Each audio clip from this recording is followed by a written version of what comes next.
let's see. John says we should do a telethon and do merch and signed prints and infomercials and stuff.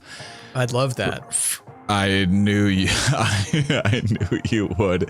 You're just so well suited for. I don't know what. Well, we got here an official mom can opener. Is that a corkscrew I see too? Wow, looks like you can open all sorts of stuff with that. Oh, it's got a slide out one for those extra tricky bottle caps. This must be at least $100 right there. What's that say? That must be for the previous product there. What? This is only $19.95.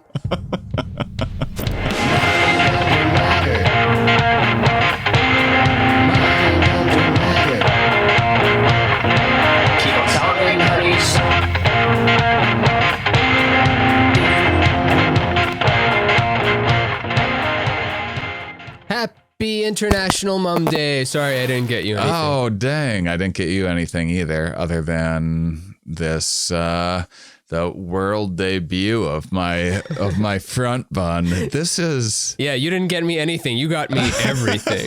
This is all anyone could ask for. This profile... I want nothing else. I can cut off my dick and balls and stomach now. That's totally unnecessary, but I appreciate the the sentiment. And my heart, and I'll just cut all of it out. I don't need anything anymore. I can just be like the essence of first having seen the bun, and then I just exist as that feeling forever. I tried 10 different front buns before recording, and I was hoping to surprise you with it, but they just kept on. I couldn't get it as good as the first one. I kept on going for better. And then just right in the last minute, I got the best. There's like what's that species? There's a species of bird that has like a crazy big forehead like this. You know what I'm talking about? The Potu? No, that's the one with the crazy look on its face. I never remember the names. Look up what a Potu bird looks like. Potu too, just if you want to get a quick laugh in there to start off Mom Day right. Okay, hold on. Because it's about the science, but it's also about the laughs. Golden crowned sparrows have big old foreheads. Oh. What was the one that you want me to look up? Potu bird. Okay. Oh yeah, these guys. Yeah, I like that guy. Its eyes they have look a great fake. It doesn't. Yeah, its eyes. It looks like a puppet. It looks like a made up. Yeah, they're real Muppets. You know that when they first found the platypus, too easy, and sent it to Europe or whatever from Australia, everyone was like, it's a hoax. Someone put a bill on this beaver sort of situation. We can pull it off. Let me get some adhesive remover here. It's like a mixture of nail polish and ethanol. Imagine being such a weird species that the smartest species on Earth in its best minds are like, this is a fake made up thing. This is not a thing. There's so many. Exists. That's a major one, but like anteater sounds fake. Giraffe is pretty fake. Mm-hmm. Zebra, like fake, but you didn't try that hard. Yeah. Anteaters, armadillos, and sloths are most closely related to one another. I think I know that because of you, like in a long run of like comparing different things and where they came from. I think you did tell me that, but I was shocked to know that. Yeah, amazing. Almost as much as the dolphin wolf thing. Yeah.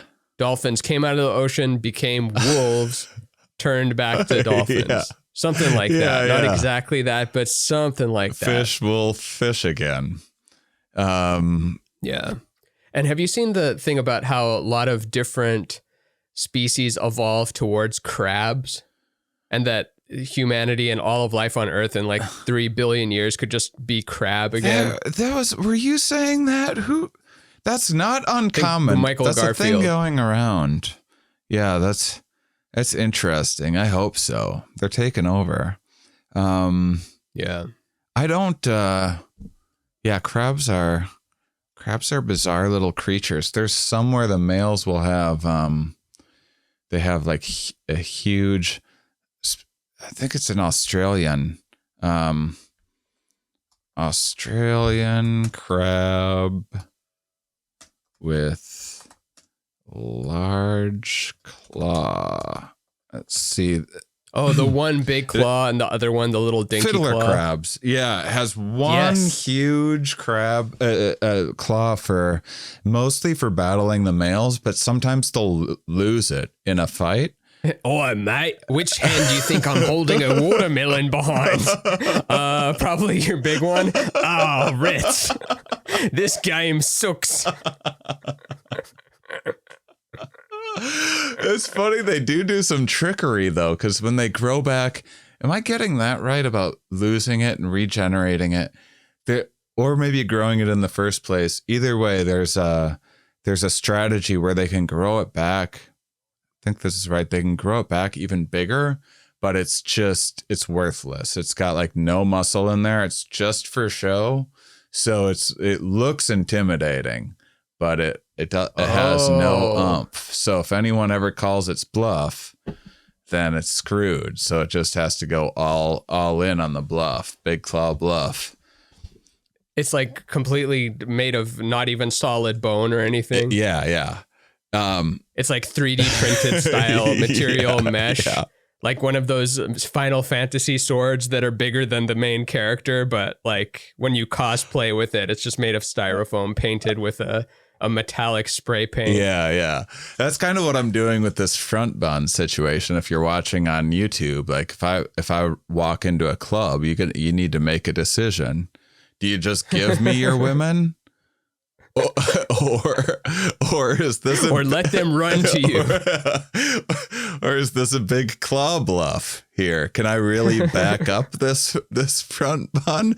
This thing's amazing. I can't believe that I haven't done. I did it once on Instagram. It's like but a better unicorn.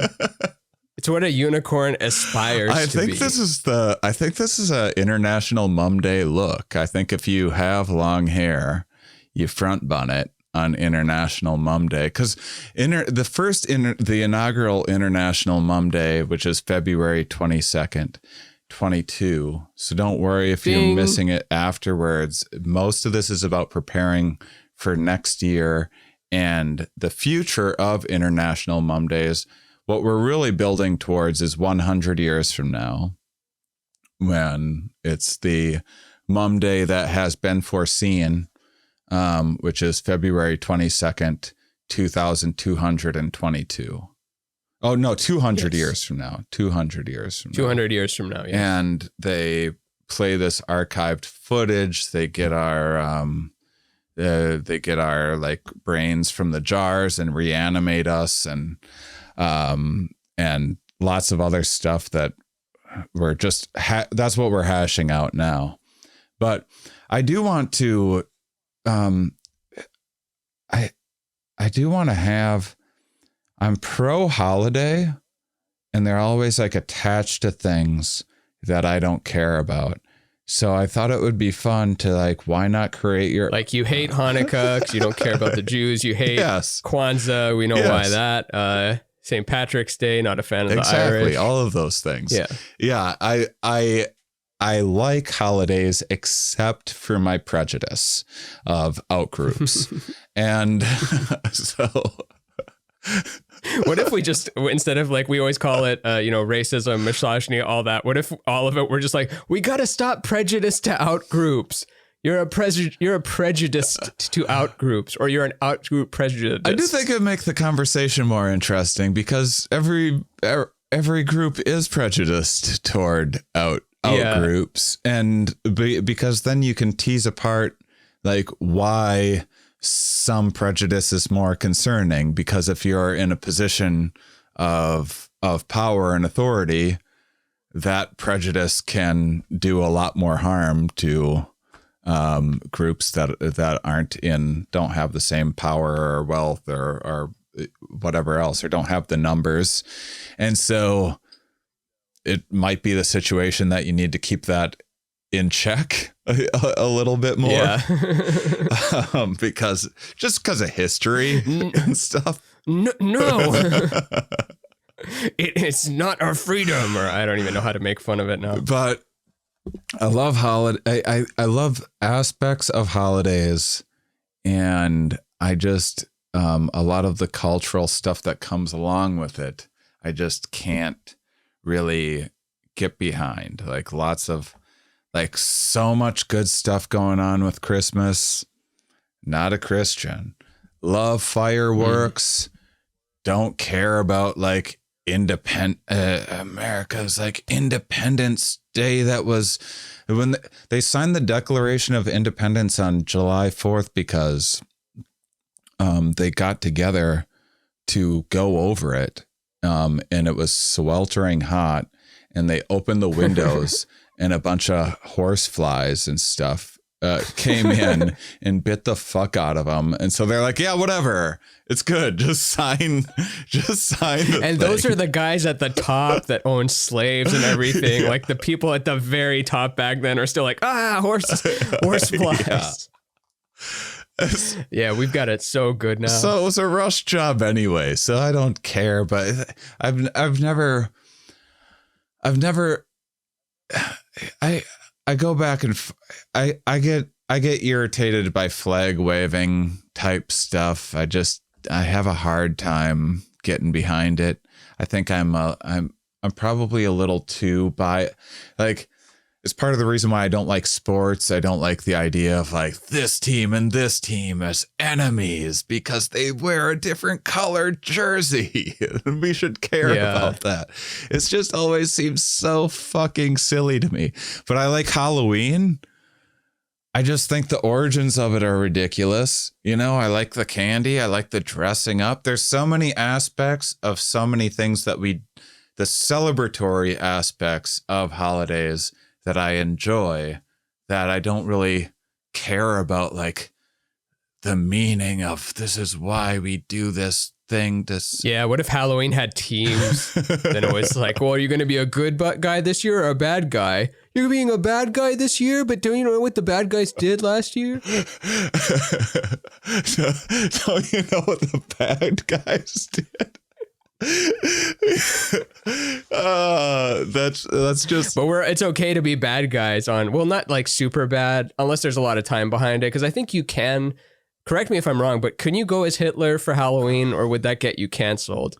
I think you'd get in more trouble as going as I don't know, if you're white and you went as like Richard Pryor.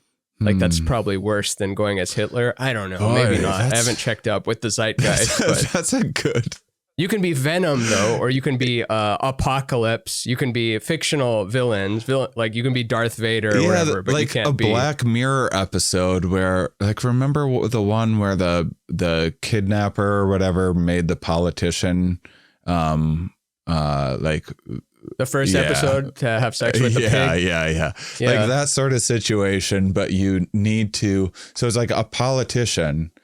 And they can't tell anyone why they're doing it. It has to be either Richard Pryor or Hitler for Halloween, but they do get to pick. I wonder what plays, because they still get all of the political like machinery of, you know, running surveys and test groups and stuff. Yeah. Like every test group is like, why not neither of those things? Like, we can't tell you why. You have to pick one. What a crazy premise to start the show off with. It is. Not this show, the Black Mirror one. And then no other episode was quite like that. That was. There's a couple Black Mirrors where it's like, okay. But yeah, I like Black. Did you see Electric Dreams? No. It's Amazon's version of Black Mirror. I think it's quite good. That's right. You were telling me about it. It's more futuristic. Is Nick Rutherford in that, or am I thinking of a different thing? I'm thinking of like Crash Zone or something. I don't know Nick Rutherford. Maybe. But it's a more futuristic. It's like, you know, in Black Mirror in space and shit like that sort of situation. I'm a sucker for blah blah blah in space. Yeah, you'd like it. I think it's quite good. Still the same thoughtfulness and creativity and bizarreness. But yeah, I like the idea of International Mom Day, which is also like starting your own holiday is ridiculous and like pompous in certain ways, but also silly and fun because of that. But what I legitimately, so I thought it'd be fun. I don't know how to go about this. We're sorting it out, but I thought it would be fun if we just picked and choose certain things from holidays to clump together and then altered in a mum way, perhaps. But I also thought that what I like thinking about is if we had like a mum festival one day, what would that look like? Like things from festivals and things that you've enjoyed. So that's, I don't know if you've put any thought into this at all. I've not put much into it, but those were the two directions that I thought would be good for exploring. Well, there'd be like, of course, some types of exhibits, whether that's interactive exhibits or ones you just watch as though it were a float parade or something. But that's a lot of work to have to make a parade go around places. Maybe it's more like one of those conventions where there's booths, but not as corporate. But you can choose to either express your own vision of what the show means to you or fulfill one of our crazy ideas that we've said and forgot about throughout the year. And you get more points for doing that one. And if you do your own vision, you actually get points taken away. So it's kind of this weird balance thing you got to figure out. But yeah, lots of people dressed up as honey bears. People that don't show up are the voids. Visionaries are people that show up. And then we pick one person to be the lunatic based on, we don't tell them what. We like, there's whoever's the most that thing that year gets to be wrapped up in their custom straitjacket and sent home with $10,000. But we got to find a way to make that and have it mean, we have to make, find a way to make 10,000 be 100. I need to make a way to make 10,000 feel like 100. Yeah. Just for that month, and then once we've acclimated, we're like, we've got it. We're like, okay, we can give away this 10,000 like that. Yeah. That's a solid idea. Well, I mean, if you just have, it's like the charities that do the raffles. You know, it's going to say scam, but what I mean is way to fundraise. Which is you just give half of it away as a prize. People love gambling. Why is that legal? And then running your own lottery isn't. It's kind of a weird gray area. Because it's for like charity and a nonprofit thing. Oh, okay. I guess. But some of that stuff, again, North Dakota, you can. What is it? Now this may have changed, but I know years ago when I went through North Dakota. Like in any bar, there could be a blackjack table or whatever. The gambling was legal, but could only be by nonprofits. So it'd be like the local church and stuff would be running the weird. Blackjack.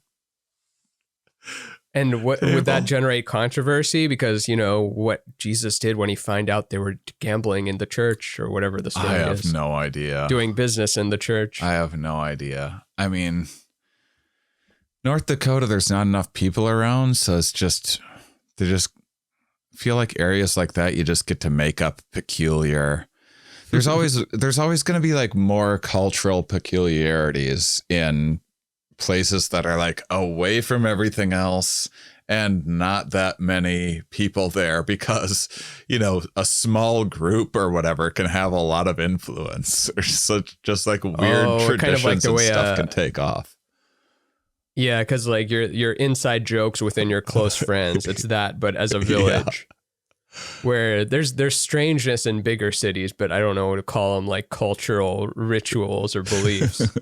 I don't know. Maybe in like here, maybe in traffic, we have like weird cultural things, like you can turn left on a red light. Mm-hmm. As soon as it turns red, two cars can turn left on red. Yeah. That's like a cultural thing. I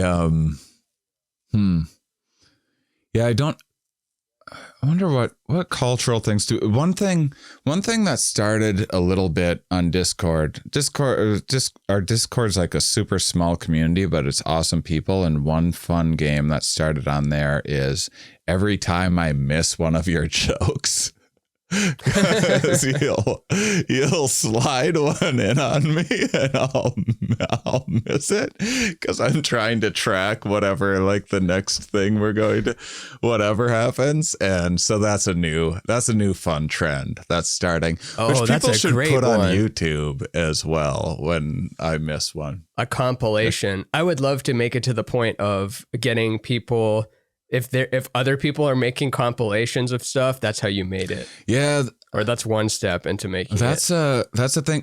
You know what? This is actually a good point to make a couple announcements of a few things going forward that are a little different.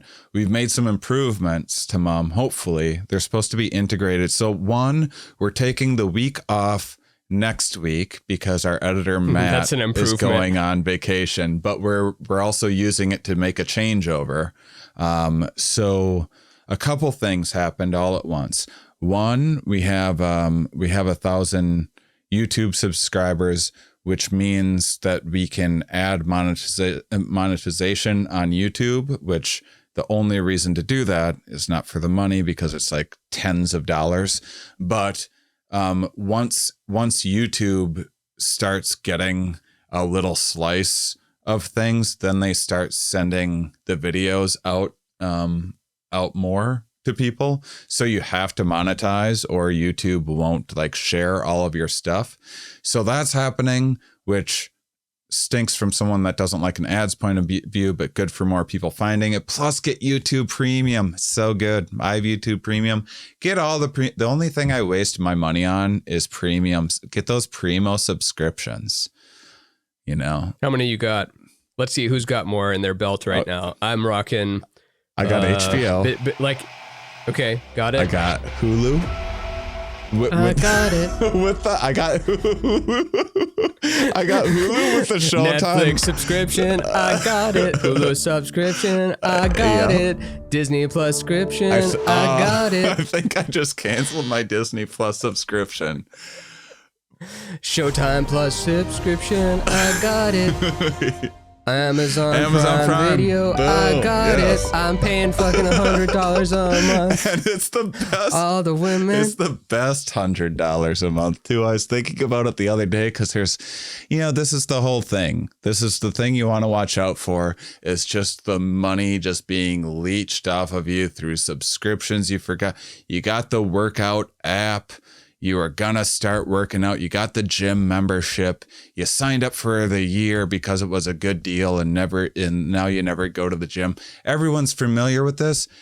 But when it comes to entertainment, oof, those Primo subscriptions, because who wants ads? Pay for the ad-free content, Primo content every day of the week. It's the best $100 I spend in a month, all my Primo things. I never have to be like, oh, I guess I can't watch this show everyone's talking about.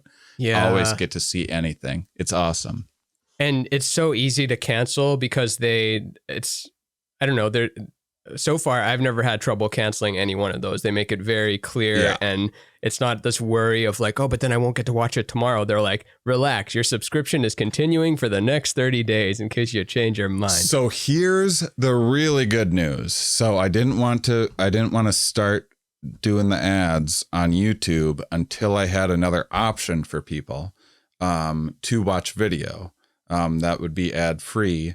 And so we're changing our podcast hosting service from Podbean, which there's only like 60 people that actually watch in Podbean. So you 60 are going to want to be mindful of this, to a platform called Anchor that's going to give us the inside scoop on getting our video. We're finally going to have our video on Spotify, and then also any other platforms that start doing video, it will be on there right away as well. So those are new additions that we're doing. And then I'm also looking into there's like these like crypto streaming. We can put it on these like these crypto platforms where people can watch it for free, or they can be like, I want to give a penny a minute in crypto or 5 cents a minute or whatever. Give us 0.1 AVAX. Yeah. Give us some CRA. Give us some TUS. Yeah. Give us some Doge. Give us some BTC. So things might look a little different because we created a bunch of new options. We've been after trying to get the video on Spotify and other things for a while. It's finally happening. Super excited about it. So you're going to have more options and more ways of supporting the show as well. But Patreon's still the absolute best and has all the bonus content and everything else. So sorry, quick announcement there. And what made me think of that in the first place? Because of the announcements. Yeah, we were talking about. I lost it. I lost the thread. International Mum Day with the different rituals we're doing, the improvement of the show. Yeah. The good news of it. I don't know. I kind of remember you going into it out of the blue, but there might have been a segue. There was a segue. It doesn't matter. So for what if it's what the whole thing hinges upon? I guess it'll come back. It was something about the you having a game. Or the game where every time that you slip a joke in that I miss, the audience gets to, at the Discord, yes, and goes on the Discord and stuff like that. So yeah. So International Mum Day next year, I think, first of all, if you have long hair and you can pull it off, you do front buns, like post it on your social media, support Mum Day. I don't know what cause it's for, but just the cause of learning in a funny way and having thoughtful conversations. I love your idea of you were describing what sounds like a Burning Man-ish science fair of sorts. Yes, the best parts of both. So no dust and stuff, yes. And no like just, boring, tacky, fluorescent lights, hotel conference room kind of feeling of, it's just not as loose. And then Burning Man is too loose. I haven't been, but just... Yeah. Like, we want half as many dicks out. Yeah. So, like, talking about 50K instead of 100K. Or maybe just you put half of it out. No, okay, no, none out yet. Not for the first one. We'll talk after a few. But first one, we can't have dicks out at the first one. Who are we? We sort out whether we're going to have dicks out in the future or not. And I think that by the end of the first International Mum Festival, I think, my hope is we decide we don't need dicks out. We just got along just fine without having the dicks out. But I don't know. Yeah. That's, it's a community thing. I thought I needed ice, but it actually is better without ice.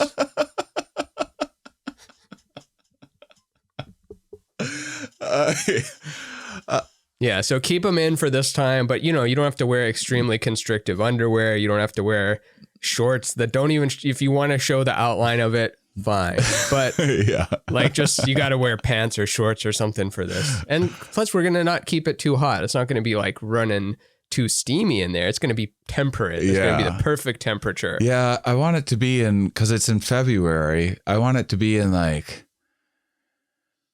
I don't know. It could be in like Joshua Tree or somewhere south where it's warm, where people can camp out. Maybe somewhere, there's some great like middle of nowhere places around the Bible Belt in like Tennessee and stuff like that we could just have all the mummies get together in Tennessee in a February, like somewhere in the central time zone. So a lot of people can drive to it with all their camping gear and whatnot. And you thinking outside or inside? I think outside. Outside's good. Maybe have some things that are indoor like, some yurts, some... Oh, I'm so happy you said yurt. I got yurts. Big yurt dreams over here. Yeah. Yeah, big yurts. You can get your tarot read and you can get your beaker read too. You can see which one turns out the right way. I like that idea. What are And we should book one comedian and not tell them that there's only one. We'll make it out like it's Skankfest or something. It's like, hey, you want to do our festival? And they're like, yeah. They're like, all right. And then they show up and like, so who else is on it? Like, it's just you. People don't even know there's comedy at it. Here we go. Congratulations. And then you have to push Joe List or someone on stage. Yeah. It'd be fun to, well, because I was actually thinking about it, and so many, I know from Patreon, we've done so many Mind Under Art episodes that it might be the case that it's a sampling error or something where the people that support us on Patreon happen to be artists, and artists are more about supporting one another. But that's whatever true. The case, we have tons of artists followers. It would seem, and you're a popular artist on Instagram. I'm sure that's a huge part of it. So it could be like a really fun like art booths and stuff like that as well. Yeah. And musicians and stuff, because we just have so many awesome people that do. You can awesome even things. sell shit. Yeah, like make art booths and sell them. Yeah. Sell them for crypto, sell them for USD, overprice it, underprice it, see which one works best. Yeah, whatever you got. We got what is it? It's like boat carpet. One of our Commante de Buffons is like a boat carpet international or something like that. Bring some boat carpet samples to Monday. Show us what you got. I want to learn about boat carpet. I want to know about the materials and how it holds up to What if there's only 3 different designs? Oh, no. I mean, how many boat carpets are there? No, boat carpet is so complex and intricate, I'm imagining. Yeah, because it feels like regular carpet, but it doesn't soak in all that gross seawater. So a lot of people just put in hardwood floors. That's going to warp the wood. You need something to protect that wood. Now, I can start you off with 3 square feet. Just try it out. Just do a little section of the kitchen or something. You call me back in a week. You want the rest of it? I'll give you 50% off.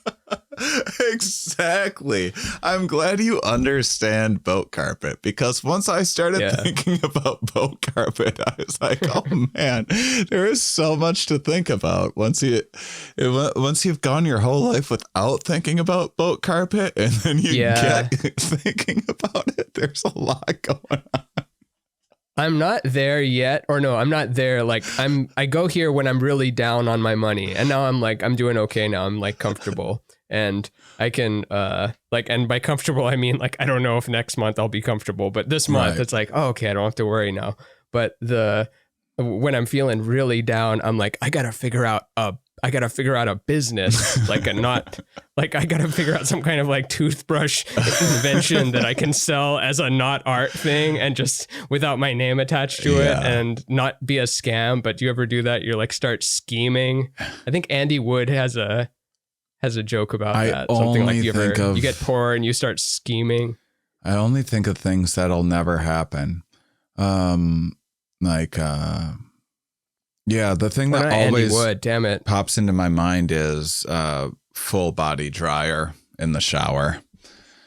Oh, washer dryer all in one. I can't believe it doesn't exist. I mean, I know it's like a lot to set up and everything else, but still, it would feel amazing. And I wonder if Elon has something like that, or if he just has a regular ass shower. Imagine having everything he has. Yeah. I want everything he has, Zuckerberg, Bezos, Jay-Z. I want to be impressed by every object they own. If I went to their house and I was just like, oh, that's like the Brita I have, I would be upset. I know. It's. I was thinking about this. I was thinking about positive psychology and like the pep talks people will give you, which, by the way, I'm a believer. I think we kind of. I think we talk a lot about some of the findings in positive gratitude journal, these sorts of things. But I was thinking about how some of these positive psychologists they'll say, well, life's actually not as bad as you're perceiving it to be. That's your negativity bias. You've evolved to perceive things more negatively, blah, blah, blah. You have these pessimistic tendencies. And so even though look at this data, less murder, less crime, everything's just getting better. Look at the amount of energy we get out for putting so much little energy in. Look at all the technology. You just aren't perceiving it. And it's like, yeah, but that sucks. Like, you can't tell me that doesn't. You've just informed me that no matter what, I am trapped in a pessimistic hallucination. That no matter how good the actual circumstances get, I'll just still think it sucks. And the same thing with like when people are like, oh, you know, billionaires, you think those guys are happy? They're not happy. They're like, oh, that's horrible news. You mean by some grand feat, I make $1 billion off of my washer, drying, shower, toothbrush combo, and still I'm unhappy? That's horrible news. Yeah, there's plenty of light. You just can't see it. Your eyes just don't work. Your eyes are broken forever. But there's plenty of light. We just have no way to replace the rods and the cones and the little oculons that send the message to the... I've came up with the prototype for the washer dryer. It just hit me. So separate the water and the heat, have 2 knobs that connect them in the middle, but then have the option to turn the water part off. That way, only heat comes through. Now, someone needs to just go build it and it'll work. As long as it follows my verbal prototype exactly, it'll work. That's what scientists don't get. Scientists don't do 10 minutes of research a day in the direction that I research. That's what they don't get. We're going to have to start putting disclaimers into Mum too, like before or after the show or whatever, of like, disclaimer, do not follow Ramin's verbal prototypes for inventions. We've had there were a couple of horrifying accidents where we assumed everyone knew we were joking and connected the gas lines with the water lines. Ended up blowing up the entire complex. It's 2-block radius. No, don't even take my spiritual advice. Like, you can do it. Don't believe that. You're going to get yourself killed.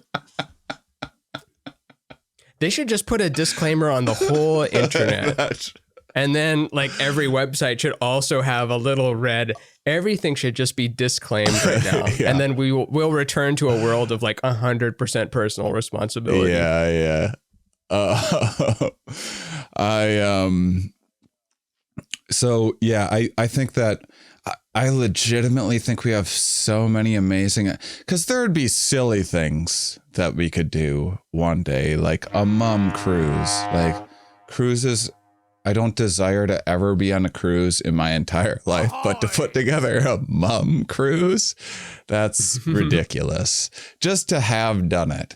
And I guess it's not that hard to just put a cruise to, like, you don't need that many people. You can just book a 4-day cruise on a thing, like, and get the whole, and it's private, whole ship. Yeah. But and then we could do it like the 311 cruise and then play 311 songs as though it were the 311 cruise. Yeah. But then you can't have all the booths and everything else. Oh, that's true. And you can't have, like, you know, if we're in Kentucky or whatever, people can bring whatever they want to bring, whatever they would normally bring camping. There's a lot of things that you might want to bring to such an event that get screened on a cruise ship. Yeah, pretty much all of it. Pretty much all of it. Honestly, I've never even said bye to a cruise. You've never said bye to a cruise? No, you know how, like, when it leaves and, like, everyone does the lay. I've never even been that close to one. So the most I know about it is Titanic, and I saw Titanic in, like, 2018. Yeah, when you bid farewell to the cruise ship. Yeah, and they smash the champagne on it. Or maybe that's just when the boat is new or retired or something. Well, that'd be fun if we did it in like Florida. If we did an International Mum Day in Florida, and part of the tradition is we go to like one of the cruise launch sites, and everyone in our cruise waves goodbye to people on a cruise, and then we camp and have a reasonable fun time that is not on a horrible cruise ship with awful buffet the food on FBI it. would put us on some kind of list. Or maybe they're already busy enough as it is. Yeah, like just like kindness and joy starts getting the FBI's attention these days. Very suspicious. Have you seen this? There's like some TikTok trend challenge thing I saw. I forget what platform it was. Let's just say it was TikTok. The prank is just call someone in your phone and tell them you love them, and you don't get to explain why. You just call them and tell them you love them, and then you get like $100 or something. And then everyone that did it, like the other person on the phone is like, "Are you okay? What's wrong?" And then after it's what's wrong, it's what do you want? So there's no reason anyone would just do that out of the blue. There's always something to it. Oh, that's sad and funny. That's a funny, sad one. Yeah. Did you ever catch the Nathan Fielder ones? The Nathan Fielder was doing these pranks like 5 years ago where he would tell Twitter to basically text your parents like an amount of drug, not drug, just like, oh, say I'll take the 8 ounces. And then when they say what, say, oh, sorry, wrong number. And the other one was text your significant other, we need to talk, and then don't reply for 5 hours. And then share the results of it. So that one got really tricky. Wow. 5 hours. Yeah. I once, so my my cruel. grandma on my dad's side, who's no longer with us, adorable old lady who lived a long, healthy life until she was very active until she was like 93, broke her hip or something like that, and then just shot downhill in a hurry after that. But anyway, when she was like in 90, she got a phone call from a scammer who was like, your grandson Jared is in a Mexican prison, and you need to send like $10,000 for his bail or something like that. And she is just like, well, he's just going to have to learn his lesson and hangs up. And then Jared I don't know how they find all this stuff, but anyhow, Jared just happened to not send her a Christmas card that year because he was like young and probably just didn't send Christmas cards. And then she got a hold of his dad, her son, and was like, is Jared mad because of the Mexico thing? She assumes that he got out and was just mad that she didn't bail him out. Yeah. What an awesome generation. That's how they found out someone was trying to scam my grandma. That's awesome. He's just going to have to learn his lesson and then escape somehow and then is pissed and then doesn't send the Christmas card, which she is like counting and is like, where's Jared?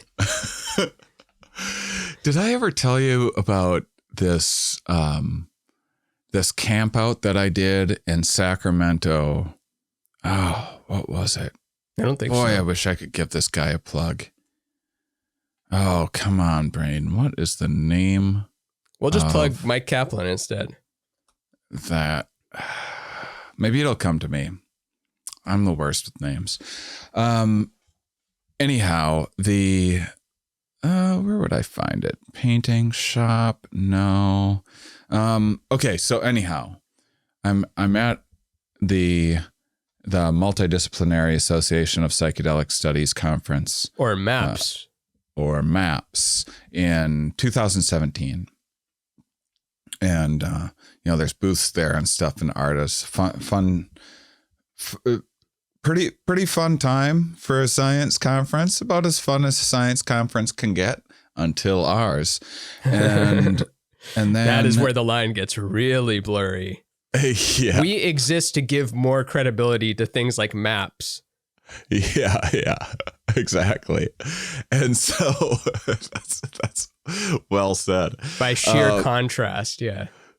So this dude comes up to me and he's like, I have this festival, all these psychedelic artists from all around the world come, and it's like closed off to everyone. I'd really love for you to perform. And I was like, I don't know. There's so many people in the psychedelic community that are so well-intentioned and just overly ambitious. And I just had someone get a hold of me the other day. I was like, I need your help with this script. This script is going to change the world. It's just constant. And so very ambitious. I get it. I've experienced mania as well, but so you don't necessarily commit to plans a manic person is making. And so I'm like, well, I ask him more, seems like a cool guy. He's showing me some stuff. And I'm like, well, it is the time that I'm going from LA to Portland. I would be driving through there with all my stuff. Normally, you don't have the budget to get me, but what the heck, I'm looking to, I was shooting a documentary at the time. So I was like, maybe this will be an opportunity to shoot stuff. Who knows? Anyway, I go there, drive 8 hours, like rather reluctantly go all the way up this huge mountain. On the top, we're at this huge, private frisbee golf course on the top of this beautiful mountain. And I get out and I'm with my girlfriend, Kate, at the time. And she's helping me kiss move. Kate's glass. Yeah. And she we get out and it's just the most magical. What it was just all these incredible psychedelic artists from all over the world came to put together a festival that was just for them. It wasn't open to the public. It was never advertised to the public. It was just for them. And it was just a bunch of artists like painting and stuff and doing their booths, and everyone was on so many drugs, and it was fantastic. Like I'm watching this guy paint like miracles on so much acid. I can't believe it. And my front bun's getting a little unmanageable here. No, let it happen. Let it do what it wants to express throughout the show. You can't control the front bun. What about the performance? Like, where does that take place? Just out in the middle of some like plot. They had like just a crappy little stage. I don't even think I had a microphone or anything, but it was fantastic. It was super fun. Afterwards, I'm like, I think we're staying here, because he's like, you want to stay? There's extra tents and stuff. Take some ecstasy, and then going around talking with all these amazing people, great music, go to bed. We got a graduation to get to in Portland the next day, like 8 hours or 12 hours, some crazy amount to drive. I wake up at like 7 a.m. to Pink Floyd Echoes just blaring from the DJ booth. And I'm like, oh God, I gotta get up, get going. I haven't brushed my teeth. I grab some tin of Altoids out of my backpack, pop a few Altoids, and we get ready. We get in the car, say bye to everybody. And then I start feeling just like a little weird as we're packing up. And like, why do I feel like I'm tripping right now? And then I realize, oh, those Altoids. that's acid. And then I remembered specifically where I got them. And I was in New York City doing Duncan Trussell's podcast. And he goes, you want some acid, man? And he's like, you're going to want to be real careful with these, man. You're going to want to have like half of this one. And I put like 4 in my mouth. 10x. Did it not taste strange? Like the first one you popped in, you didn't taste that little acidy kind of like almost metallic spaceship kind of feeling? No. And it tastes like your pupils dilating. I don't know how to articulate that. It's a flavor that's just pupil dilation, the flavor. Yeah, there's an odd feeling in my stomach on like mushrooms where it feels like just like it always feels like a blue just liquid just in my gut. This weird, it's the strangest feeling. It's like an emptiness and unsettled and like a little bit sick but it's peculiar. Yeah. And it's a ramp up thing. I know we've articulated this so many times before, but yeah, you feel like something's going to happen. I don't know what, but it feels like something's like if a spaceship landed in 20 minutes, it wouldn't surprise me. There's something is around the corner. I don't know what though, but something's going to happen while you're also like feeling. Yeah, the come up is the worst for mushrooms. That first hour, because it can be fun and everything, but it's never gotten better for me.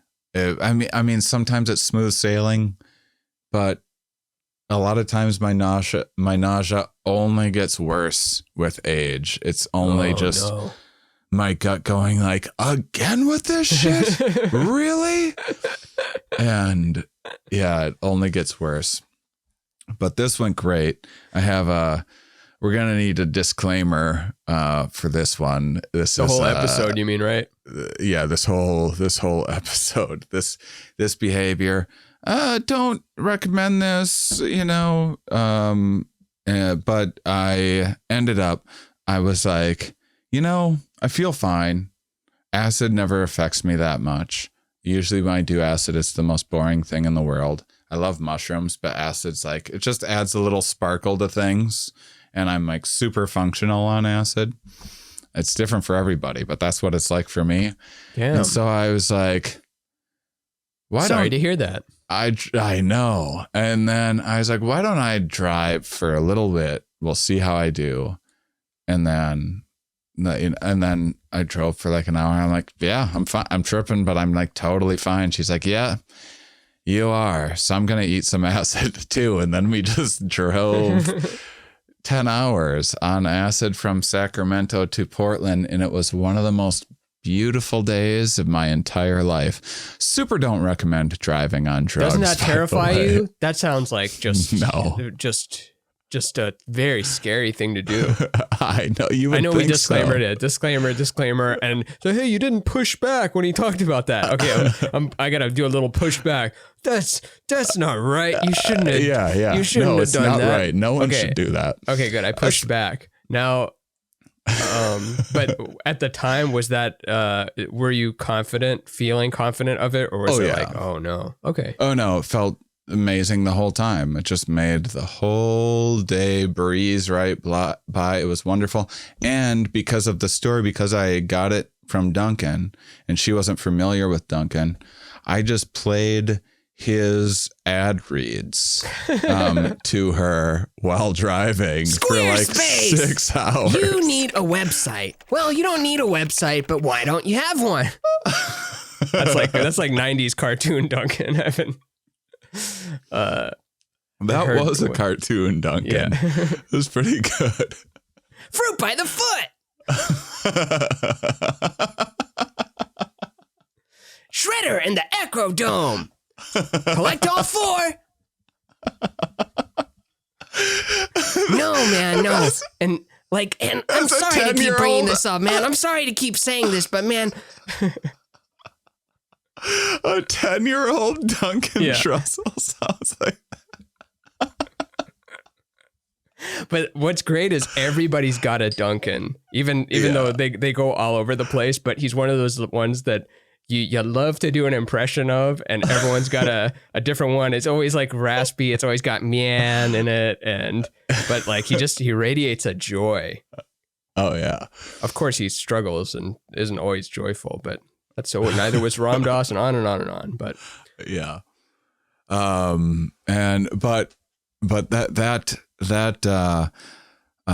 So driving, stupid idea, but I've had fun in my life doing horrifically stupid things before. Got super lucky. Sometimes people do things way less stupid than that to horrifying outcomes. Very lucky. But I bring up that festival because it was like one of the cooler things I've ever seen in my life, just because of how intimate it was, and it wasn't just packed full of people and everything. And that's why a mum day, an official mum day somewhere where there's like a bunch of our mummies that are artists and stuff coming, so it's not packed, but there's plenty of space, just hanging out for a few days. That'd be awesome. Yeah, be a lot of fun. We've already, like, I'm already imagining like 5 or 6 different artists that have written in, or we just know about through our Instagram or something. And that's way that's more already, than that. Yeah, but just off the top of my head, like I already see what it could look like, and it's good. Yeah. So we'll see all there. Yeah, I don't know what are, like, if you could mix and match things from holidays, what would you, like, we should go through them. St. Patrick's Day is like, I do like that St. Patrick's Day is a drug celebration. I feel like there's not, I guess there's 420, but that's not an official. That's like quiet, and there's no color associated with it, which it would be green, crazy enough. Maybe it can't get it because green is taken. That's kind of interesting, although just like blacking out on alcohol isn't. I feel like Halloween and the costumes is so awesome. I feel like costumes, any excuse to have a costume party of any kind, I think that's a huge part of the success of Burning Man, is people just want an excuse to wear costumes and show their hogs off or whatever. and you're encouraged to break the pattern of your whole life for 2 weeks, knowing that it's going to end and that you burn the big man, and it represents that, what happens stays in Vegas. Not exactly that thing, but I'm the Jason Louv of Burning Man. I love talking about it, and I've never been to it in my whole life. I feel like, or not Jason Louv, God damn it. Sorry, what's his name? Jason Silva. Who's the guy that talks about psychedelics, but he hasn't done psychedelics. So I've never been to Burning Man, but I talk about it. Jason Louv is a different guy. He's a magical thinking guy. I was gonna let it go right by because I didn't know who Jason Louv was. I'm getting my first name references right today, and then all my last name references, I'm like one off. Like I said Andy Wood earlier, and it was Andy Haynes I was thinking of. So who knows how many of those other ones I put in. People are always like, well, it's great with faces, just terrible with names. Yeah, that's evolution. What does that mean? Does that mean you can, how do you identify? That's like, I know you, but I can't tell you your name. How does that manifest? Well, just every species can recognize a face. That's no, I mean just you been particularly. For, like you're good with faces, but then, so you recognize someone, but then you just don't know the mouth sound or the symbols to put with it. Yeah. But you can tell them like, yeah, I remember you. Yeah. It always takes a few. I think being on the road so much too, because I'd meet so many people, and I'd sometimes bring board games and stuff to hang out with the staff afterwards and play some code names or whatever else. So I was always like, I had a lot of fun on the road and at clubs and hanging out with people afterwards and everything and drinking too much. But it was, you don't know if like whatever bartender you're ever going to see, you know, you go back to the club a year later. So your brain's like over time, like in the beginning, it's a little more, everyone's a little more memorable. Like this person's my best friend now and I'm going to keep up. And then over time, your brain goes, it's just a revolving door of people that you never see again. Single serving friends. Yeah. But and you're like as a comic, but I mean also you in particular, you're a cartoon character and that like your look is distinct. There's posters of you on the club. You were on stage for over an hour, whereas like the bartender you just remember from the board game for a little bit. So like you're just more of the main character in that scenario. So yeah. Like they're going to remember you easier because, it's that one comic that did board games with us. But then if you're board gaming with every single server in town, then they only have one Shane to remember. I have a whole bunch of names to keep track of that and I am going to be back. So it's more worth their investment to remember my name. I don't know if they're going to be there when I go back. Yeah. Or the club itself. Isn't that crazy? We're going to live longer than all comedy clubs probably. Oh, yeah. Every last one of them, except for like the Comedy and Magic Club and the Ice House. But all the other ones will probably outlive. It's so strange having been in the biz for 18 years come April, where just Holy looking bananas. back at, I know, of just like, oh my gosh, getting in to Cap City in Austin, like that's the biggest deal. And like, you know, you need to be in with this server who like has it in with you with the booker and know the owner well. And like, these are really crucial people to know. And then after you're in it for 18 years, like, these things just come and go. Yeah. Constantly. My photo was on the wall of Cap City and now it's like a CrossFit gym or something. Yeah. And I was like, I'm immortalized. I've done it. And then, okay, we're shutting our doors.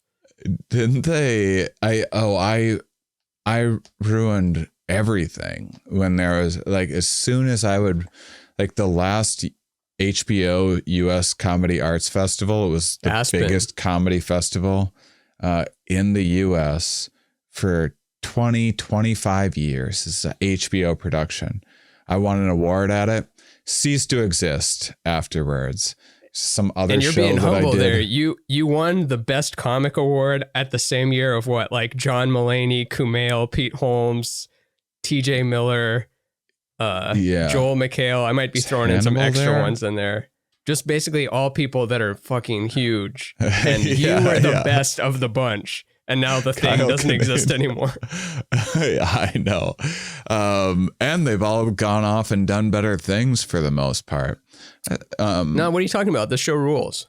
This show does rule. Yeah. But there's what would you rather be doing? Having a kid with Olivia Munn? No, or I don't want being in the Home Alone movie? Or living in Hawaii with millions of dollars? Or talking to me right now? Talking to you right now. Precisely, Watson. Any day. I'm very happy that I had another I shouldn't even say this, but there's this guy because they're probably watching or something. Even better. We're about to watch their heartbreak guy at Pickleball that I get along with just fine, but he is a super nice guy. But he, we have different sensibilities, and he, like months ago, like checked out Here We Are and was like, I just don't like thinking like that. Which is totally fine. No one needs to be into biology and evolution and deep philosophical conversations. Okay, fine. Totally fine. I'm like, yeah, probably not for you. And then he watches Mum and he's just like, I just don't like the deep thinking. I'm like, why are you watching? I don't know why you're watching the... Oh, he likes me then, probably. I don't like the deep thinking. I like the one guy that occasionally talks about eating his ass on Christmas. But let's throw in, if he's still watching, we got to throw in a little bit for him, though. Okay, let's see. You ever notice when you're walking down the stairs and then you think there's an extra stair and then you trip and then you fart? And today, it was like months after that, he was just like, I watched The Thing Years last night and I just decided I just prefer pickleball, Shane. And I'm like, why are you saying this to me? He wanted a full relationship. Just don't watch anything that I do. I don't go any. I never, you have to pry out of me what I do for a living. I don't tell anybody. I don't go around advertising. I don't go, hey, you guys got to check out this hot new Mum episode I released to people in real life. I would prefer, if you know me in real life, don't watch any, I don't want to hear it. I don't need your review. I don't need it, especially if it's not your thing. You're not being supportive to just tell me that you don't like my thing, but you're watching me anyway. It's not fucking helping. And like, I can escape it, like if I want to get trolled, I'll go on Twitter and be like, all right, I'll play around with these clowns for a little while, but then I can turn off Twitter. Like, I don't need you trolling me on the fucking pickleball court. Put me in such a fucking sour mood, but it really made me appreciate how fucking happy I am that I didn't follow a traditional comedy path of just pandering to what just average people want to laugh at and find funny. 'Cause that's a horrifying prison that I was like heading for and saw it and was like, nope, I'm going a different direction. And it's been a hard path, but it's been rewarding in a lot of ways. If only they had thrown some of the monies from that pile into this one. But we'll develop a vacuum of some kind. Yeah. They won't notice. We got to get some of the money that's over in the traditional path. How old is this gentleman? Not to make the episode about the gentleman, but I wonder. Here's just funny because you just get so much of this stuff with like relatives or any family event is just like, oh my God, just don't ask me any details about anything. Don't. That's watch why I like living here. Like as bad as the traffic and stuff is, you take for granted the acceptance of everyone's job is weird. Here, everyone is some kind of weird, like, not job at all. Just like you make like food art for TikTok sometimes, or not. You don't even do it. You like run the social media for it or something. Everyone's job is just a bizarre thing. Everyone has a podcast. Everyone has a band. Everyone has a something, and then you forget about it, and then you go to a wedding somewhere, and then you're caught again. And you're like, what do you do? I do it. So it was one podcast, and I do this other podcast, and it's the difference between the two is that, well, and I started with, we do stand up, and then we the art for the Instagram, the books, and you make money sometimes. And you make money? No, of course I don't make money. I wouldn't be here talking to you if I had the money to avoid it. But so did this guy find you on? So he plays pickleball, and then he's like, I'm going to find him on my friend book, because Facebook is a place where you connect with your friends and you see what they're up to. I don't want to give much more away. Yeah. Oh, okay. Easy. Yeah. There was a connection. Like he knew me from something else. Because sometimes I think about when I share stuff and I go like, hey, new episode of Mom just dropped. Check out our new bonus episode. Listen here. And then I'm saying listen here to everyone but like people I actually know, maybe. Not people I actually know, but like your family and stuff. You're not saying like, hey, mom and dad, come listen this weekend. Yeah. Like you're not saying that, yet you are also saying to the whole world, listen every Monday. Not you. Not you. But except people that I know. I want the people who want to support me the most, like very close friends and family, to not support me in this. That's not true. I like when friends like Zach Sherwin listens to this show. Some comic friends listen to that show. That feels good. Family members that are not going to get, it's like, what they watch on TV, their sensibilities, it's not for them at all. I would always, whenever I did stuff in my hometown, I'd always do my most horrifying jokes in front of like my parents and relatives and stuff, just because I wanted, anytime I was on TV, for it to be a relief that I didn't do the 12-minute long anal beads joke, which is a thing that I have. And 1 minute per bead. Yeah. Yeah. That was a fun one, because I wrote this anal beads joke about how there was more to it, but it was about how smart it is, because you like whoever it seems like a dumb thing, but whoever came up with it must have been a genius, because they were like, I want to stick a bunch of stuff up my ass, but I want to make sure that I can get it back out. Like a lot of people don't think that far ahead. Oh yeah. And so I would like go on about how the foresight that person has is like more than some like military government. And so, but anyhow, the fun thing, unexpected thing was, so many doctors would come up to me afterwards to talk about all of the things that they had found in anal cavities. Yeah, micro machines. People would, yeah. And it was always like a lot of times, a common theme was that people would just come in complaining of a stomach ache. They wouldn't say, they just couldn't say that there was a thing that they jammed in their ass. And then they'd finally like take an x-ray after doing everything else. And be like, oh, you think you're having a stomach ache because of the cue ball in your ass? There'd be like things like that. A cue ball? Yeah, for real. That was one of them. It's round and it's smooth. There's no like, you gotta like, once you get out, you're gonna clench up once it's out there. And then there's no way like, you should know that. But the other thing is that once discovered, everyone says they fell on it.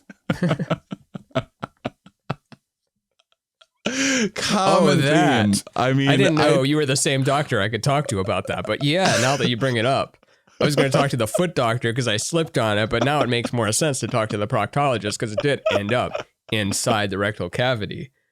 And I pretty much just did the bit just because it happened like 100 times where a doctor would come up to me and tell me some story afterwards. Do you remember the biggest? The bit got longer and longer. What was the biggest object? Cue ball? I remember the cue ball one because that to me seemed like the absolute craziest in terms of like no exit strategy. It's just what else was going to happen besides it getting stuck up there? There was never any other way that it was going to go. Like like weird stuff like light bulbs and stuff is horrifying, but at least there's like something to hold on to. But potentially, I can't. Why not get the actual toys though? Which I know that's the point of the bit. But like, why would you put glass up? Like, I'm lame. I don't want to put anything up there yet. Maybe in 10 years I'll get bored of like this paradigm of thinking. But so far, it's just never been appealing to me. I know, me either. I always feel like I'm like the least kinkiest person on earth, but it's because we live in a world of kink, of people doing like, it's also, get to be so open about what they do. So Yeah. as we've been like, you know what, we accept whatever you're into. And now people are like, well, here's what I'm into.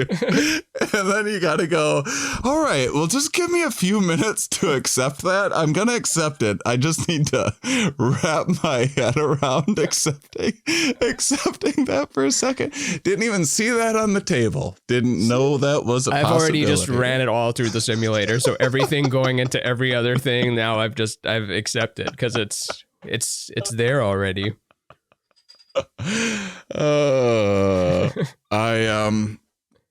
I once again have forgotten how. Oh yeah, so off of the,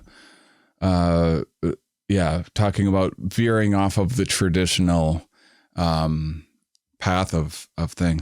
But now I'm in a pickle where I'm like, I like doing science and comedy, and now science-minded people are the least enthusiastic about being indoors places. I've been talking with some scientists more that are like, yeah, I'm boosted and I'm just living my life normally, and that's I've calculated the risks and everything else, which is like, reasonable, and boosters seem to work pretty well. But there's still there's a lot of, I don't necessarily look at it that way, and there's a lot of other people that don't look at it that way.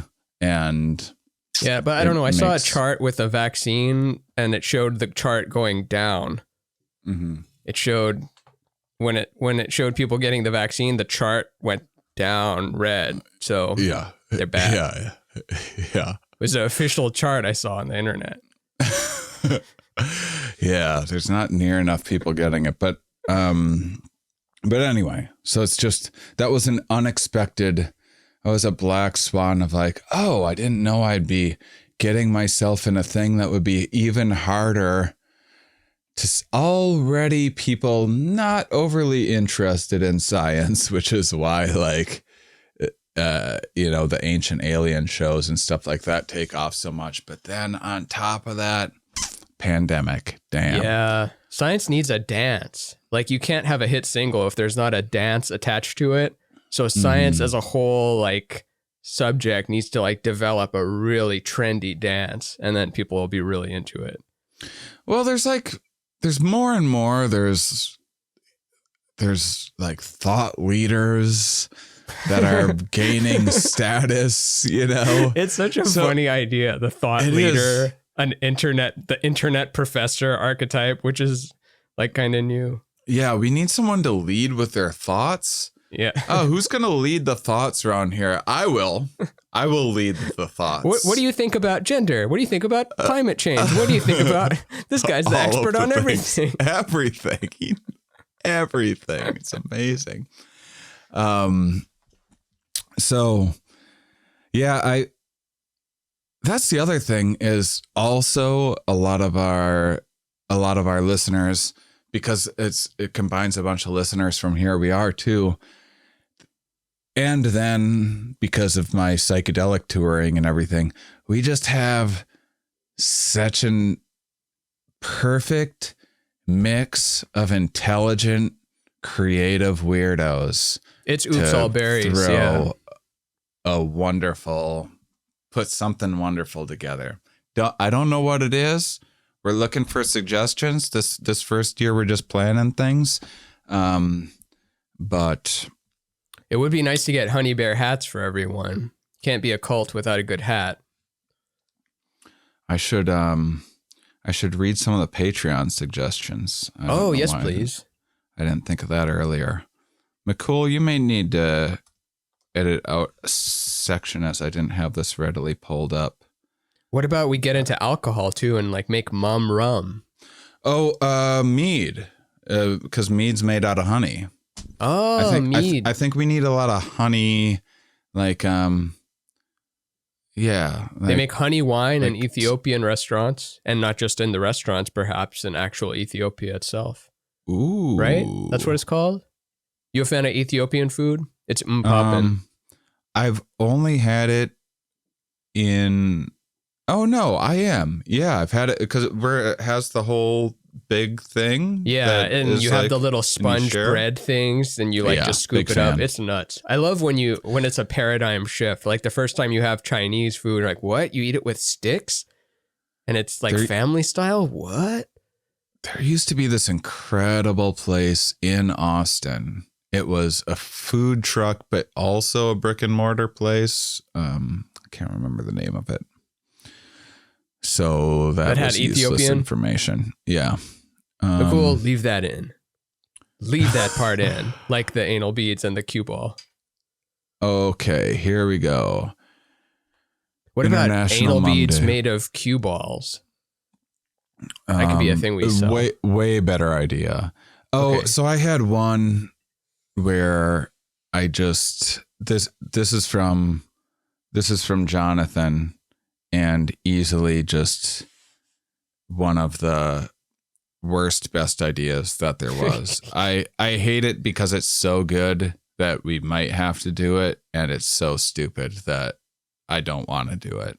Lay it on me, it's fatty. Perfect. It's from Jonathan.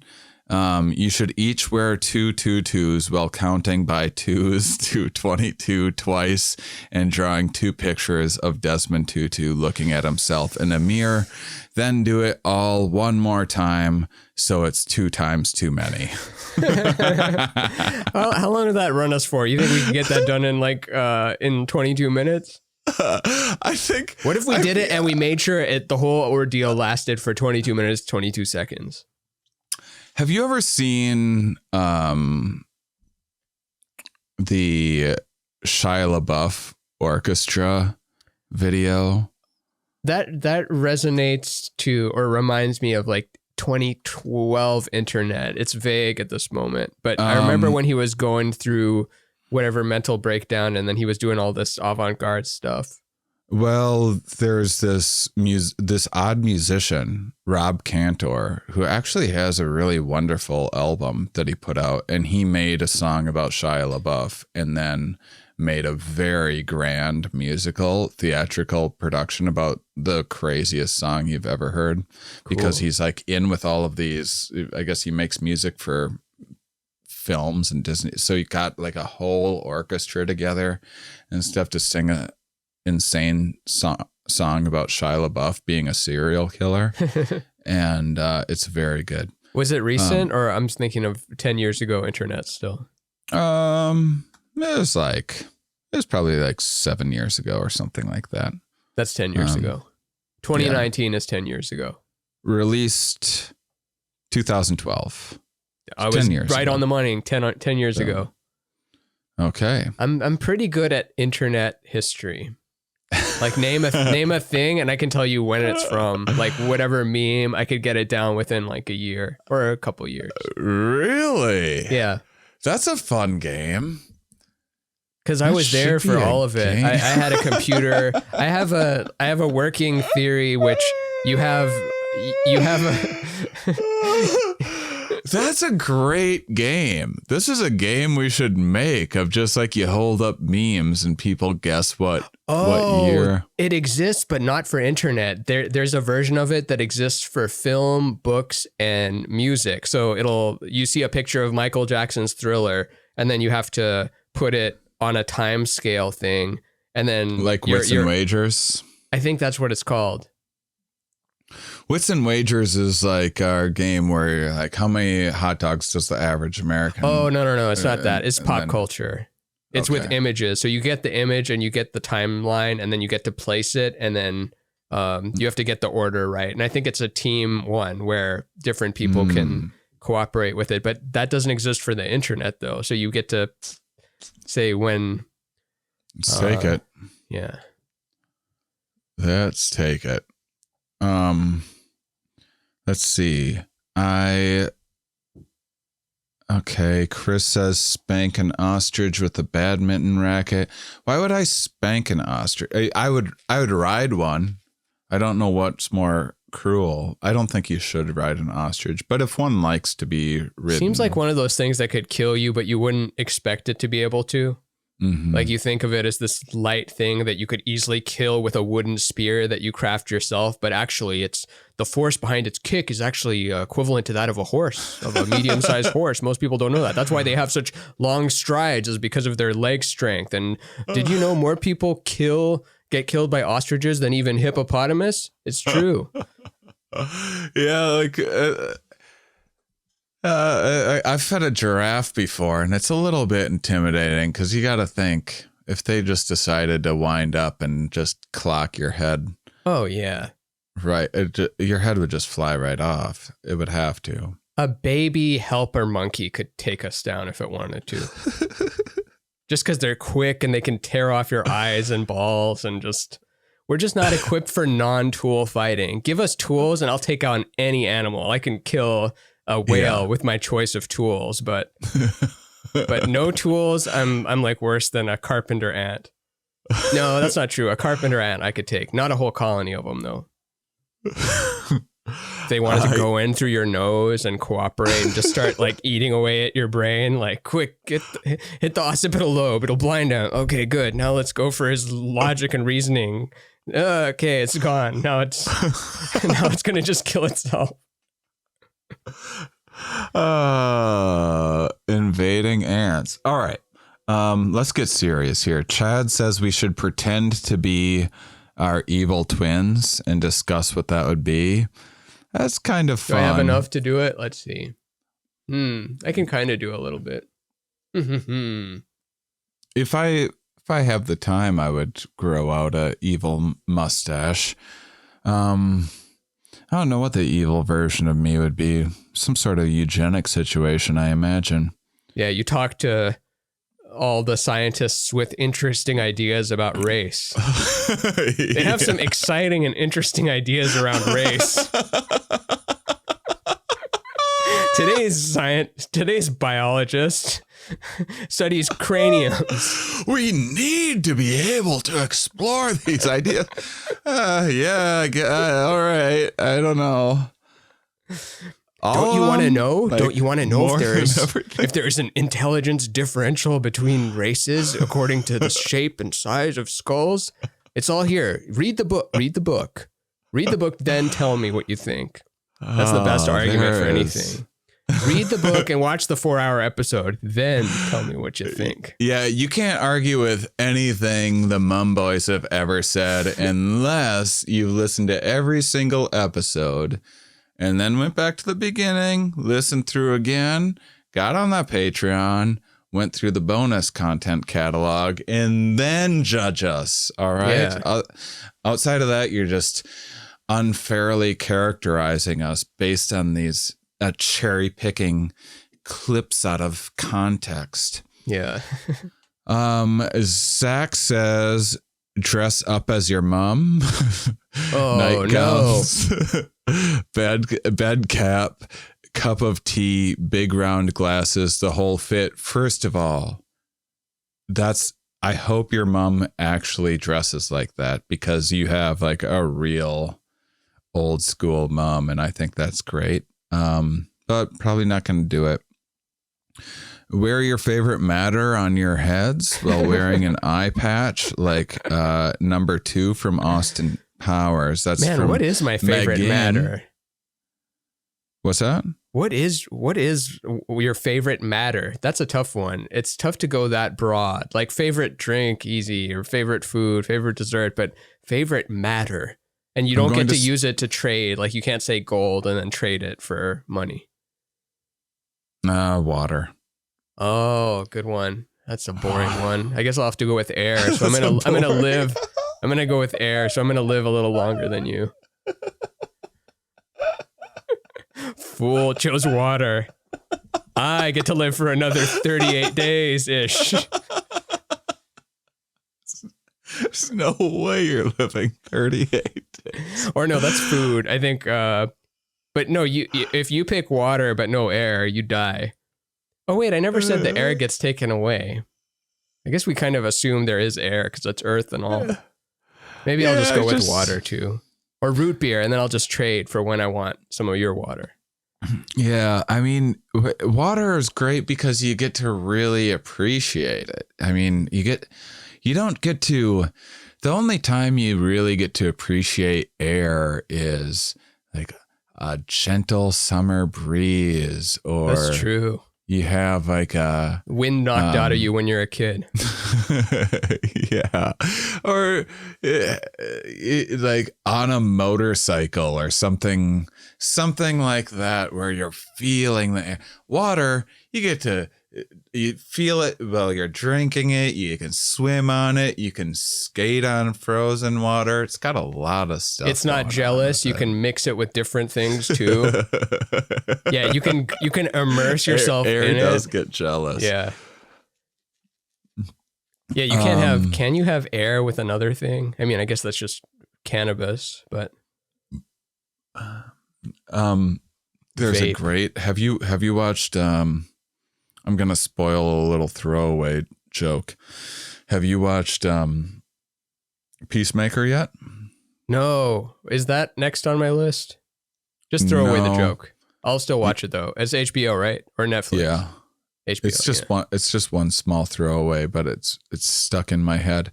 They sometimes just make up weird superheroes to reference that aren't in any of the worlds. And one of the ones was, he goes, Matter Eater lad once ate a whole Burger King. Matter Eater lad. A lad that eats matter. And he once ate a whole Burger King. He can eat any matter. That would be interesting. Do you ever have that weird, like maybe in that thought in a psychedelic state of how cool it is that you can discern between food and not food? Like I know what is food in my house and what isn't, and if a certain part of my memory was gone or instinct was gone, like what would I do? Like I don't know what to put in me to sustain, but it's so easy to know what food is. Yeah, it's the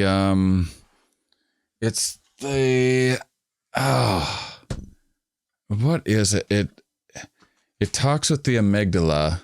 We're all matter eaters, I guess. We're just not all matter digesters. Right. What is it? Is it the how is disgust triggered again? It's just reading about this. We talked about it on an early episode. It's in the history of disgust, the opposite of Valentine's Day. Where you send hateful things to the person you hate most. Send them some dead flowers. Oh, I love that. There is something there. I can't think about it. There's whatever region of the brain, the thing that kicks in and makes you violently ill when you eat rancid meat, also activates when you perceive moral disgust. Oh, that's right. Yeah. Mm-hmm. And yeah, we did talk about that like on episode 10 or something. Yeah. We'll get into that more in the future. Yeah. But it makes me think of opposites of, like, what are other opposite holidays? So there's the anti-Valentine's Day idea where you send the hate to someone. What about an opposite of Halloween where you dress even more like yourself? Like an impression of yourself almost. Like it's really you. Christmas, the Satan worship maybe, but that's not bad. I did St. like Patrick's Day, you get really sober and wear red. I did like the idea of Labor Day opposite, where instead you work a double shift for freezies for your boss. Thanks, boss. Yeah, and we're not even going to talk about the fun. MLK opposite. We can't do that one. That's not Can nice. you imagine? That's another, speaking of Black Mirror holding someone hostage, making a politician do something without leading on what they're doing, making a politician propose the idea of boss day. here's what we're gonna do as a country. Everyone's gonna work a double shift for free for Boss Appreciation Day, for Corporation Appreciation Day. Do some free labor for your local Walmart. We've got to make that a real day and see how many people see if it catches on. I love Boss Appreciation Day so much. Makes me almost wish I had a job. Oh, what about Memorial Day? Like you forget really important people that sacrificed themselves. You forget. Hey, is anyone buried here? No, let's plant some strawberries here. And then the next day you have to realize that you dug up General Importantberg's grave and planted strawberries. Forgetting a hero. We forget one war hero each year. That's amazing. It's like a scheduled cancellation because, it's like, oh, let's tear down Thomas Jefferson's statue or whatever, like a planned one. Forgetterance Day. Yeah. Well, the opposite of St. Patrick's Day is just like a sober get together, basically. And you don't get to dress up or anything. Is it sober get together or sober stay apart? You stay at home sober. Instead of staying at home drinking by yourself, you stay home sober. Yeah, it's just it's just like an awkward party day.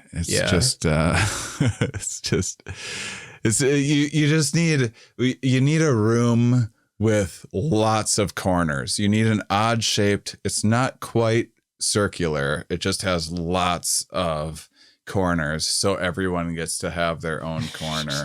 Yeah. And you don't leave it to talk to anyone. Yeah. That's like a awkward Burning Man-ish kind of camp that you could have. Yeah, it is a interactive art installation piece. Christina on Patreon has a wonderful, she's getting some cavities filled on February 22nd. So she's perhaps going to make that Mum Day tradition. Oh, nice. Yeah, you only get, how many teeth do we have? Like 28? Some ridiculous number. Chase Bernstein has a great joke about it. It's like your 27th molar is rotting a little bit. It's like, do you have any questions? She's like, yeah. How many fucking teeth are in my mouth? You never think about how like it is some larger number than you think. I think it's 28 or something. Yeah. What do you think? It's 28? I'm gonna say 38. Wow. Okay. All right. How many teeth do adults have? 32. You 32. Win. Oh yeah. Price is Right rules. You were just slightly close. Not Price is Right. You were just 4 away. I was 6 away. You win. Price is Right rules are garbage. Except with Price is Right, which is it's a fantastic show, but I don't need that. I say it's a proximity game in the rest of real life. You leave Price is Right rules where they belong. But if you're playing curling and you curl it too far and you're playing curling on a cliff, the curling machine thing falls off the cliff. So if you overshoot, you've I like the metaphor of it. Not always. I agree that some games should be more about proximity, but I like how if you take too much, you can't. I'm open. You can eat too little, but you can't eat too. What is the saying? You can't eat too little, but you can eat too much when it comes to dangerous substances. It just ruins it because for a 2-person game, anyone can just say one. Yeah, interesting strategy. It's bunting. Yeah. It's not exciting. I'm anti-bunt. Yeah, bunting, like people do frown on that. And like maybe you were never going to hit a home run with that pitcher, but like still you lost your dignity when you bunted. Let's see. People should If all goes well, we should have little decorations people can decorate their home with. That would be bizarre if you just decorated your house with a mum. I'm for it. I would share it. I would share it on all my socials, even LinkedIn.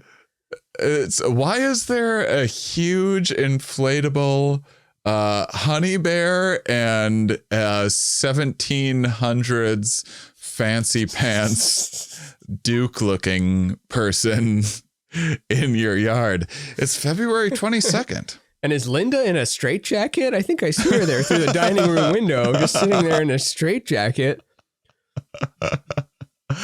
I can't believe no one's gotten a straitjacket from us yet. That's insane. Whoever gets the first mum straitjacket is going to be a lucky customer. Oh, by the way, the stuff that I announced of the changes, it should mean growth for finding a lot more mummies out there. So that will mean by this time next year, maybe we'll actually be able to pull something like this off, because it doesn't need to be that many people for it to be awesome. Like 100 people camping out. That's already a lot. With like art and stuff. That's plenty. Because once you hit 100, that's a percentage, or it's a round number to have a percentage. So it's like 1% of people in the world are sociopaths. Then once you get to 100, you're like, oh crap. One person here is going to be a sociopath. But if we got 50, it's like, hey, maybe that one missed the batch. Well, we're all in on curating a solid audience of just perfectly sane mummies. Yeah. Let's see. John says we should do a telethon and do merch and sign prints and infomercials and stuff. I'd love that. I knew you. I knew you would. You're just so well suited for. I don't know what. Well, we got here an official mum can opener. Is that a corkscrew I see too? Wow, looks like you can open all sorts of stuff with it. Oh, it's got a slide out one for those extra tricky bottle caps. This must be at least $100 right there. What's that say? That must be for the previous product there. What? This is only $19.95.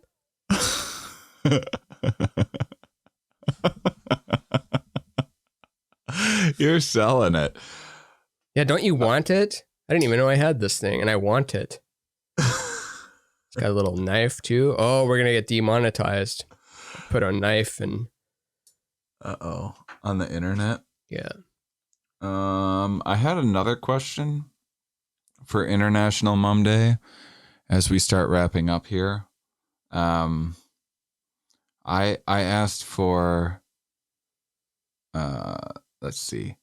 So I asked the question, if people cobbled together holiday Frankenstein, what would it be of all their favorite things from holidays?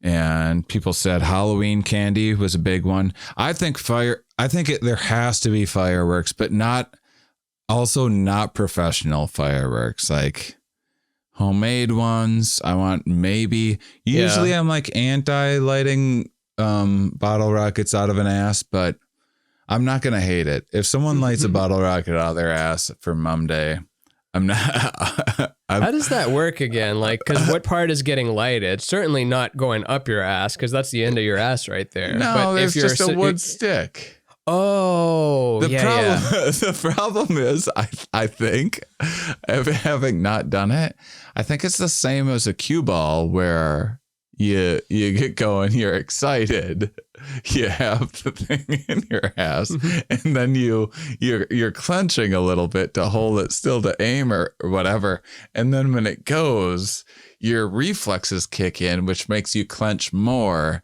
and now you're just holding a flame ass. Yeah, you're just flame throwing your anus.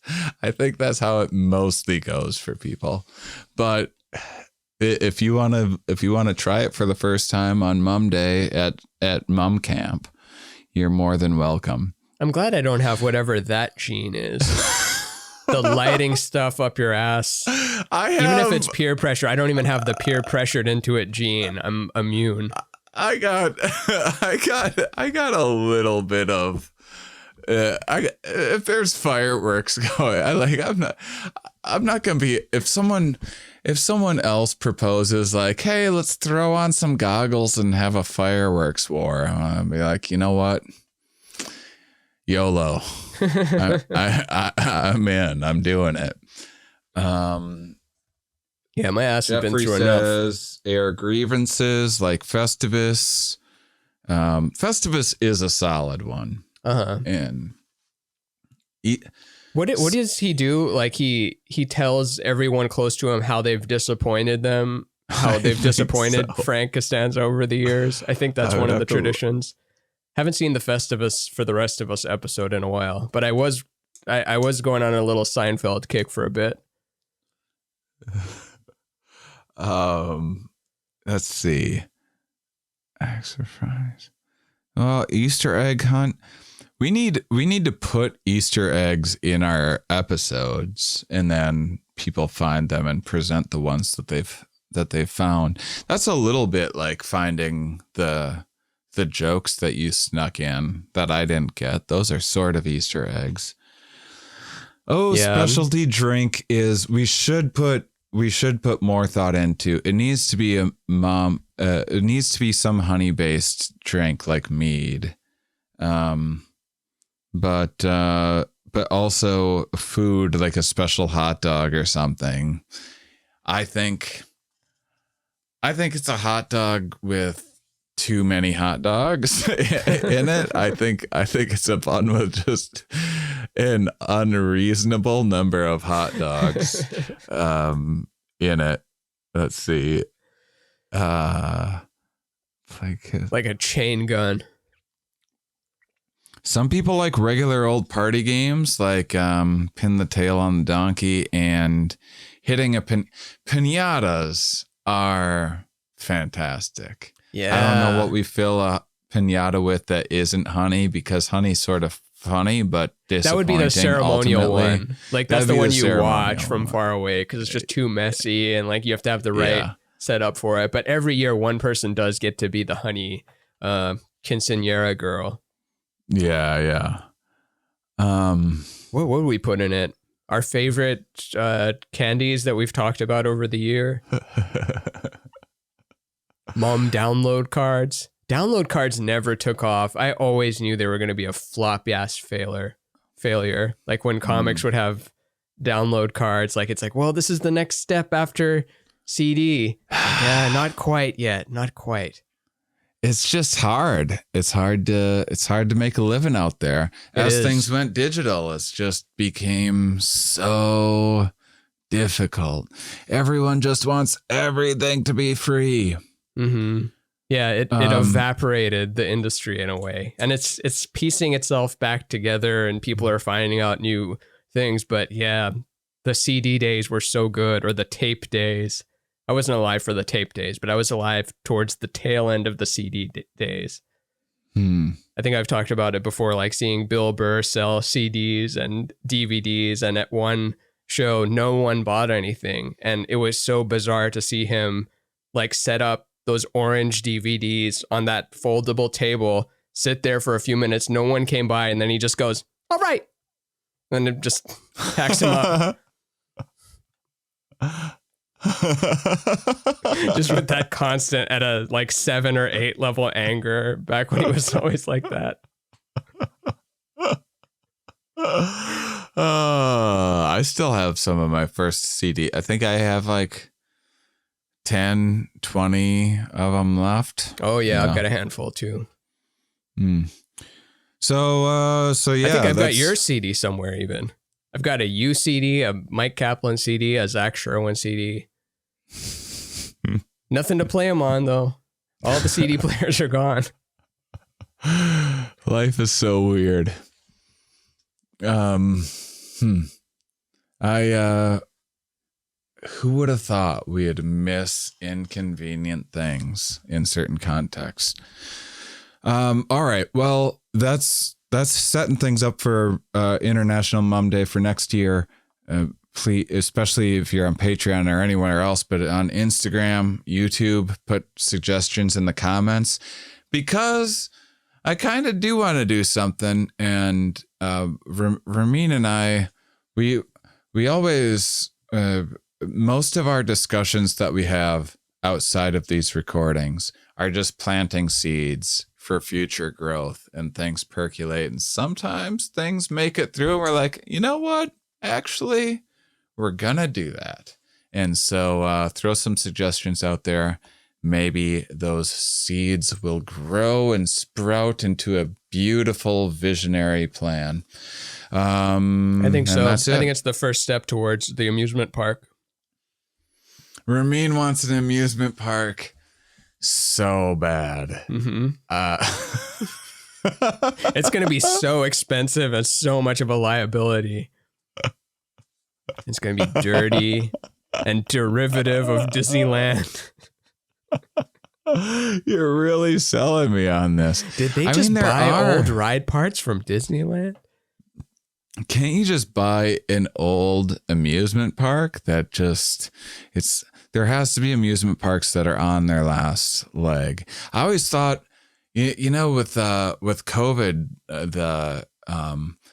there was the huge drive-in boom. Oh, Suddenly right. drive-ins got hot again. But man, how nice would it be to have a drive-in? Just own your own drive-in that you can then have festivals and shows at and stuff like that. There's only like 12 left I saw a documentary. There's a documentary about drive-ins at the festival that I showed Psychedelics at. And there was like 10 left in the US or something like that. But there's got to be things like that. I bet you can buy an amusement park on the cheap. I bet you can buy an amusement park for less money than the insurance on the amusement park. Yeah, a month of insurance is more than the whole down payment. So support us on Patreon so we can start saving for the amusement park insurance. You guys are awesome. Write us with ideas of your own. And until next time. Keep on salivating, honeys. Ding.